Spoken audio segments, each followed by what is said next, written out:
Hello everyone, this is Isha.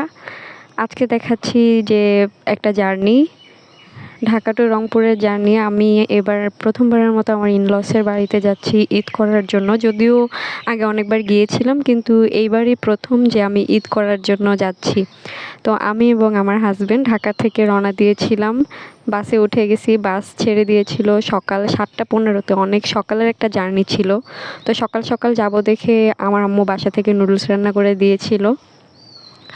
তো এই তো নুডলস খাওয়ার পরে চলে এসেছি যমুনা ব্রিজের এখানে। যারা মূলত উত্তরবঙ্গের দিকে যাতায়াত করেন, রংপুরের দিকে যাতায়াত করেন বা বগুড়ার দিকে যান, তারা কম বেশি সবাই যমুনা ব্রিজটা অতিক্রম করেই আপনারা জার্নি করে থাকেন। তো যমুনা ব্রিজের পরে আমরা যে ব্রেক টাইমটা পাই 20 মিনিটের জন্য, সেখানে চলে এসেছিলাম ফুড ভিলেজ রেস্টুরেন্টটাতে। এখানে একটা বিফ রোল খাই, তারপরে নিয়েছিলাম 2টা চাটা যদিও খুব একটা ভালো ছিল না। চা খাওয়ার পর একটা আইসক্রিম খাই, তারপরে তো ব্রেক টাইম শেষ, বাসে উঠে যাই। প্রায় 7.5 থেকে 8 ঘন্টার একটা জার্নি ছিল, লং টাইমের জার্নি। আমরা যখন বাস থেকে নামি তখন বাজে 2টা প্রায় 35-এর মতো। লং টাইম জার্নির কারণে এবং সকাল 7টার দিকে যেহেতু জার্নি শুরু, যদিও বাসা থেকে বের হয়েছিলাম অনেক আগে, এই কারণে অনেক বেশি টায়ার্ড ছিলাম দুইজনই।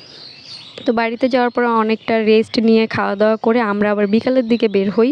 এই সময়টা যে বের হয়েছি এটা ছিল আমার হাজব্যান্ডের বাড়ি থেকে রাস্তার দিকটাতে। আমরা দুইজন তখন চলে যাচ্ছিলাম বড় আপুর বাসায়। বড় আপুর বেবিরা যারা ছিল, ওরা যখন শুনেছে যে আমরা এসেছি, ওরা অনেক বেশি এক্সাইটেড ছিল।